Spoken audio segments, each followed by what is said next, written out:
Hey listeners, it's your host, David. Before you hear our season finale, I just wanted to say thank you for making the launch of Speaking Soundly a resounding success. And we're not done. We're busy preparing for season 2, so be sure you're following the show on Apple Podcasts, Spotify, or wherever you get your podcasts to get alerts when the new season drops in late January. I can't wait for you to hear my conversations with Grammy Award-winning artists like Rhiannon Giddens, Terrence Blanchard, James Ennis, Anthony Roth Costanzo, and so many others. Season 2 is going to be awesome. In the meantime, you can keep up with the show by following us on Instagram at SpeakingSNDLY. Happy holidays, and I hope you enjoy this inspiring season finale episode with Elizabeth Rowe.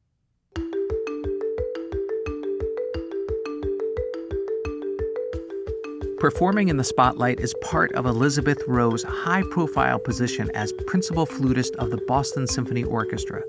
Her decision to lead a gender discrimination lawsuit because her salary was less than that of her male colleagues made her job all the more pressure-filled. I would ask myself, can I live with this radical discomfort of going in and asking for what I think I'm worth? And I think many people just avoid it because it is so fraught and it is so uncomfortable.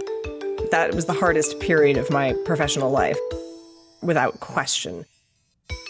You're listening to Speaking Soundly, the podcast that explores the art of artistry. I'm your host, David Krauss, principal trumpet of the Metropolitan Opera. As a musician in New York City, I get to perform with some of the world's greatest artists every night. During each episode, you'll hear me speak with these inspiring performers as we lift the veil on talent to hear about their process and the personal journey that led them to the stage. I want to start by asking you about a concert that we actually played together at Tanglewood with your orchestra, the Boston Symphony. It was a program of Debussy and Ravel, two composers who loved the flute. So you had all these solos. They were exposed, you were the only one playing, and the entire orchestra is listening. During these moments when you're holding everybody's attention, what's happening to you? Where's your head while you're playing? Wow, that is such a great question, and I don't have one single answer for you. My experience in performance can range from kind of the ideal that we all think about, really being in flow, immersed in the moment, really feeling the music, the emotion. This is the sort of pinnacle of what we all, I think, aspire to as performers. For me, on a great day, with all the right elements in place, that's what I can experience.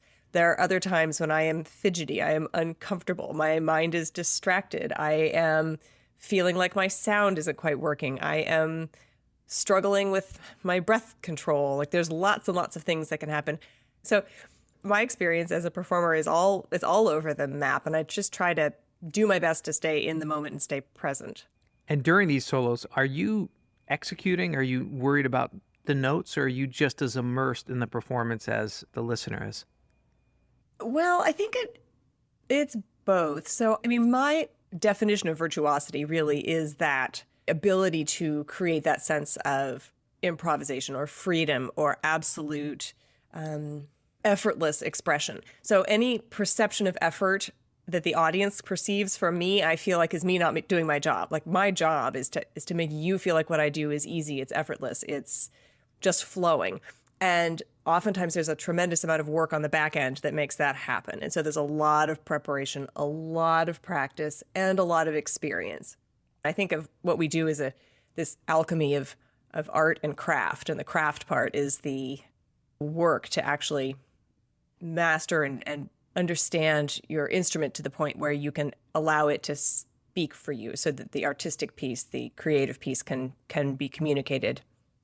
And you do that so well. It seems so effortless when you play. Was it always effortless for you? Ha! Well, I'm happy that it sounds effortless. That's my job. But oh no, it's hard. And it was hard for me. I started when I was 7. And I think, especially on the flute, it can be a very difficult instrument to start because actually producing tone isn't that intuitive. So for some instruments, certainly piano, percussion, but string instruments to a certain extent also, you can see with your own eyes what needs to happen. And when you put a bow on a string, very often a sound comes out. It might not be a great sound, but something comes out. With the flute, you could put the flute together, put it on your face and blow, and absolutely nothing comes out. So there can be a learning curve early on with the flute that for me, I didn't experience. So I had a very natural start on the instrument, and I actually kind of sped forward with a lot of ease for the first couple of years on the flute. And then I started to slow down. So I bumped into, complicated key signatures and lots of sharps and flats and rhythms. And I slowed down a little bit and had to start to learn how to work, not just to rely on my talent, but to actually break things down, work, and start to think analytically. And when it did get tough and you were practicing a lot, were you a self-driven practicer, or was it the kind of situation where you had to be yelled at by your parents and teachers to get in there and practice your scales? When I started early on and things were going easy for me, I think I was self-driven because it was easy. And so when things are going great, it's fun to, go practice and have wonderful things happen. And when you start to then bump up against harder stuff, I think that's when sometimes the motivation can sag a little bit. But I never had to really be strongly coerced into practicing. I'm also the oldest child, and I was definitely a rule follower. So, when my parents said you have to practice for half an hour, I would say, okay. I do remember telling my dad at one point that I wanted to grow up to be the next James Galway, who's this, very famous flute soloist. And I think I might have been 9 or 10 when I said that. And my dad took me very seriously, and he just said, absolutely, I think you can do this, but you're going to have to start practicing 2 hours a day right now. And I think I thought about it for about 5 seconds, and I said, never mind. Too much for me. No, thanks. So after high school, you went on to study at USC with a flute player named Jim Walker, who was the principal flute of the Los Angeles Philharmonic and a teacher who uniquely left classical music to pursue a career in jazz. I know he was a big influence on you. What was his biggest impact on you musically? He was the kind of teacher that really believed that it was up to each student to find our voice. He didn't sort of churn out students that all sounded the same. He didn't believe that there was one sound that was the right sound, that there was one approach that was the right approach. The biggest insult that he could give any of us was to call us generic.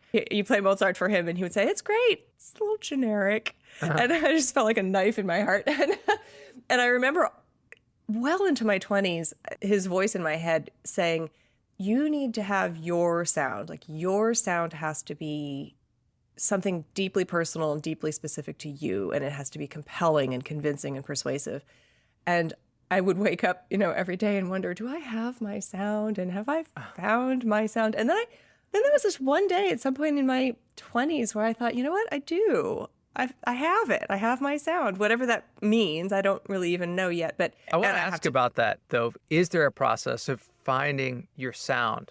Yeah. So I think the idea of how big a player am I? So, there are flute players who play with really big sounds and who make a lot of sound. There are flute players who play with a lighter sound, and there are flute players who play with kind of more overt, expressive style. And there are ones who play with more nuance and refinement. And there's at least a period of time in our development when we are trying things on. It's like, am I a big giant flute player or am I not? We might receive feedback that says you need to be more flamboyant, or that's too over the top, or you sound very vanilla. And, and so as we receive this feedback and as we explore, there's a point at which we can't please everybody. And we have to kind of put our stake in the ground and say, this is what I stand for. This is who I am. And I think it takes a long time, or it did for me at least, to just kind of decide what that would be and then to be confident enough to stay there. So I remember times when I received, pretty persuasive feedback from an important person in our industry encouraging me to play a certain way. And I thought, well, they must be right. And so I followed that path for a while and then eventually realized that it just didn't suit me. It wasn't me. It felt like I was wearing somebody else's clothes. So I had to kind of return back to my old ways, but I'm sure I carried with it a flavor of that I had kind of absorbed along the way. So I think it's exploration, it's curiosity, it's being willing to try things, and then also to start to notice what resonates with you and what feels like you and what doesn't. And that's why for as many flute players as there are in the world, we all sound different. It's like each individual human voice, it's all different. Can you actually describe what kind of flute player you are? What is your voice?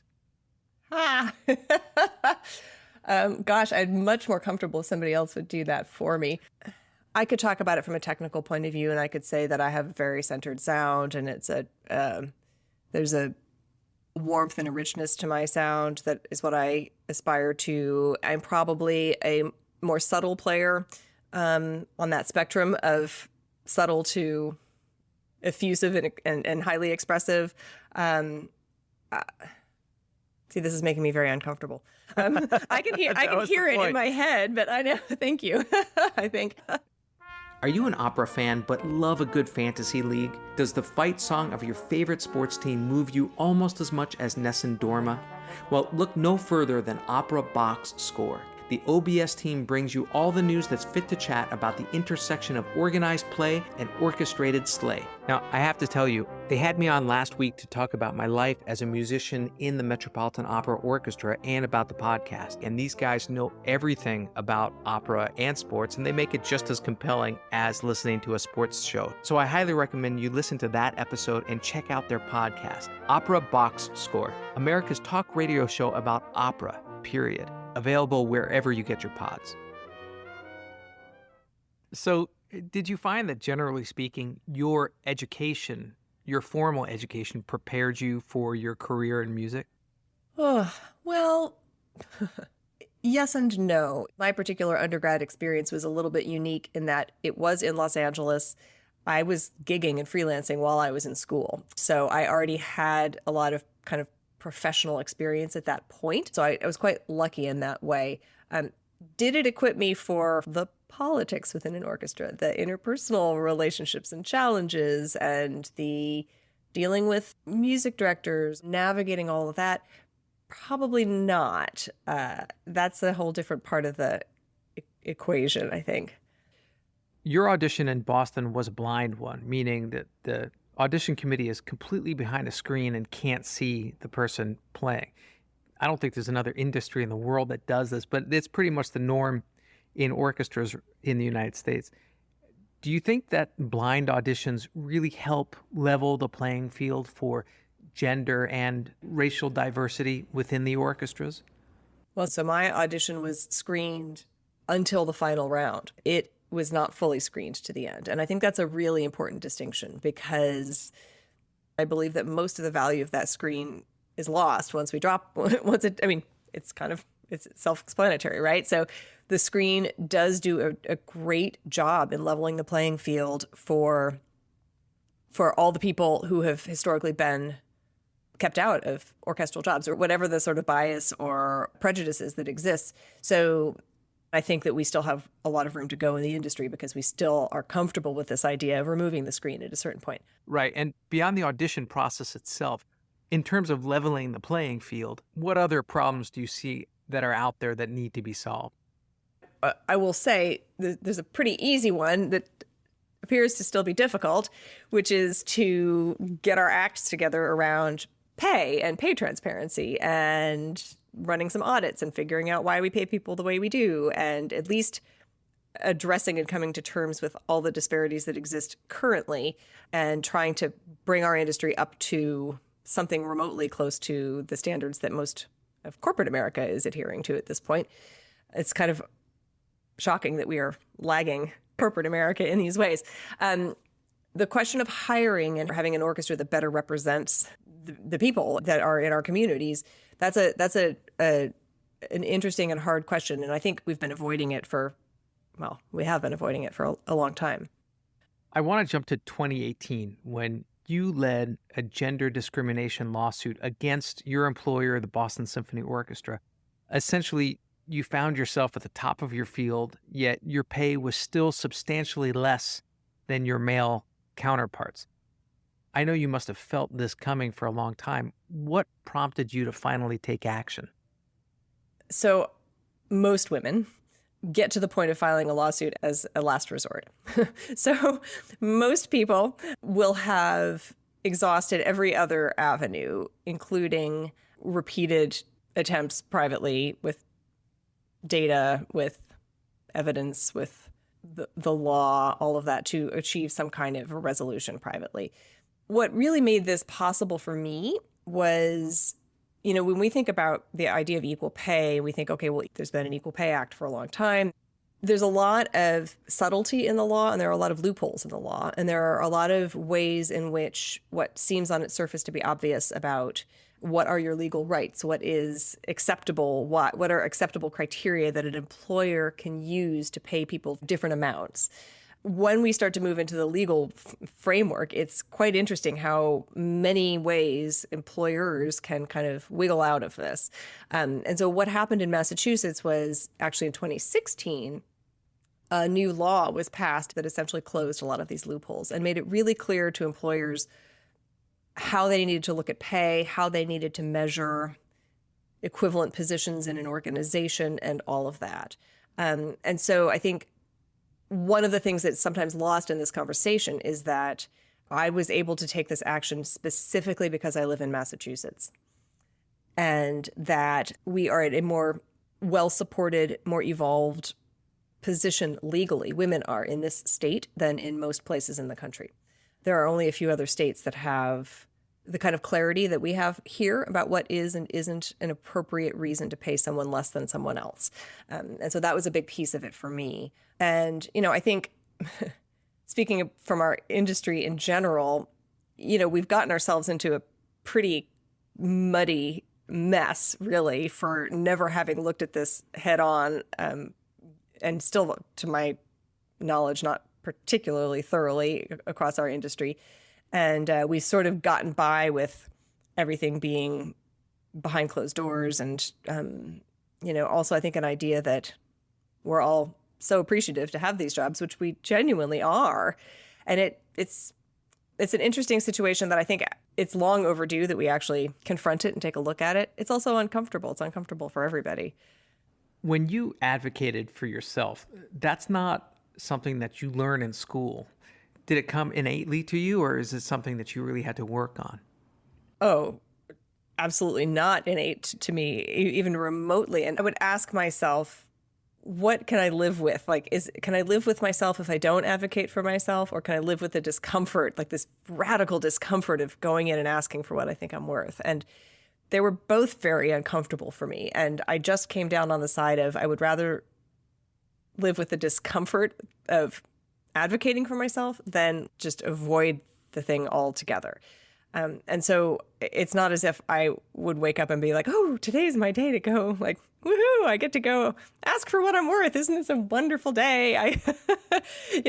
Not at all. And it certainly wasn't ever, it didn't even enter my thinking for a very long time in terms of how do you go through the world believing that you are doing equal work, believing that you are knowing that you are putting out something of really high value, and how do you reconcile that with pay that is based on other criteria entirely, and how do you not let that get it under your skin? It's very complex. There's a lot of emotional reasons why I think it's hard for people to talk about this and to ask for more, or to ask for what they think is fair, or for what they think is right.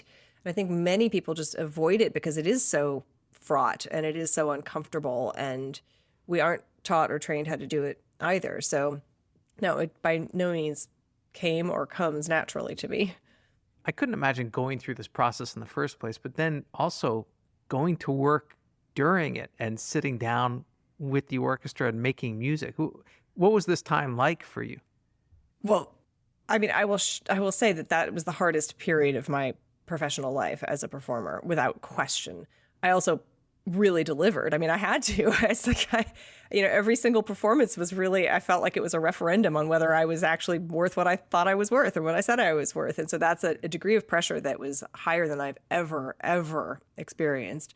And I will say that, the kind of pressure that something like that, a lawsuit like that, puts on the entire organization, on my colleagues, on the whole orchestra. No orchestra wants to be under scrutiny. There's a bright spotlight shown on the organization as a whole that is uncomfortable for everyone. And I was very aware of that as far as my colleagues were concerned. I've been in this orchestra now since 2004, and I had really built relationships with my colleagues. And I think that what comes of building real relationships and having enough kind of cushion in your relationships with people is that it can withstand a stressor like that. So I had and continue to have very strong, very healthy, very mutually respectful relationships with my colleagues. And I think that is a huge component of why I was able to make it through that process in one piece, and why the orchestra as a whole wasn't damaged in terms of the camaraderie of the orchestra, that we were and have remained really, I think, in a very healthy place as far as our relationships among each other within the musicians in the orchestra. And as you were going through this process, you cited the principal oboe, the person that sits right next to you, as one of the men who made substantially more than you, yet he wrote an open letter in support of you and of this cause. I mean, that's a pretty special relationship you have right there. Yeah, it's the principal flute, principal oboe relationship just on a musical level. We talk about flobo, which is that the sound of the flute and the oboe when they blend together and you can't quite tell who's who. And the combination of those two sounds is kind of more beautiful and richer than either instrument alone. It creates this unique thing if it's done well. So there's this very special artistic relationship that can exist, that in an ideal world does exist between those two chairs. And then you think about you're really sitting shoulder to shoulder, literally shoulder to shoulder with someone. And to have that sense of mutual respect and appreciation and then the willingness to speak it publicly is pretty tremendous. I watched your TED Talk, and you speak from your personal experience of what you call being a lonely only. What is a lonely only? Only is a word that social scientists use to describe people who, usually because of something like, race, gender, sexual orientation, physical ability, all of these kinds of things, are sort of the sole representative of whatever that group is. And so, so a classic thing for me is that I'm the only female member of the Boston Symphony chamber players. And so what that means is that for me, I'm very often the only woman on stage, the only woman in the room, the only woman on a tour bus. There can be a loneliness in that. But what I was sharing with that TED Talk was also the piece where when you are kind of the only representative of whatever it is, there's a level of scrutiny, there's a level of pressure, there's a level of feeling as if it is up to you to show up and to represent. And that can feel vulnerable and scary. And for many of us, the response is to put up a lot of armor, to be, hyper prepared, hyper professional, hyper private, just be the thing that you're supposed to be. And for me, what ended up really happening was that in my effort to kind of be perfect, in my effort to survive all that scrutiny or the perceived scrutiny, I didn't really let my hair down and let my guard down. I didn't give myself a lot of room to actually be fully myself.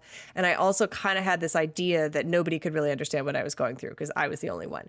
And so thanks to a couple of really important experiences that I had, one of which was my lawsuit, when I suddenly was connected with women from all different industries who had been advocating for themselves and who had been through this and who reached out. And I suddenly realized, oh my gosh, I have plenty in common with them and they with me.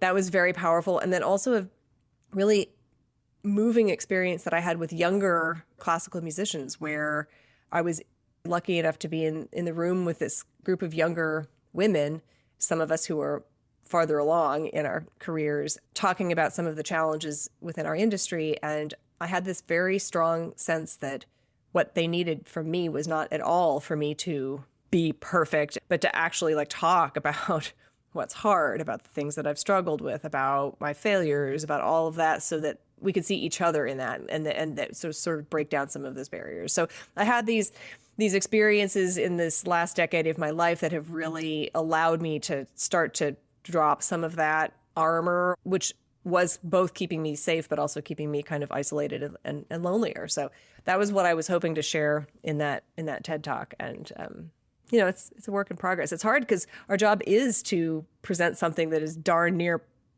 I don't know if I want to use the word perfect, but we're not trying to put something out there that's a hot mess, Right. on our instruments. And so to try, sort of hold that with the kind of hot mess that we can be as human beings, and make space for both is the interesting part.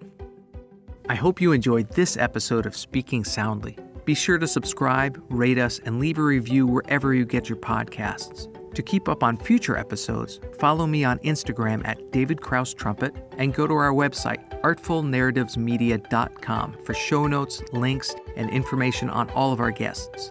See you in January for Season 2 as we hear more inspiring artists speaking soundly.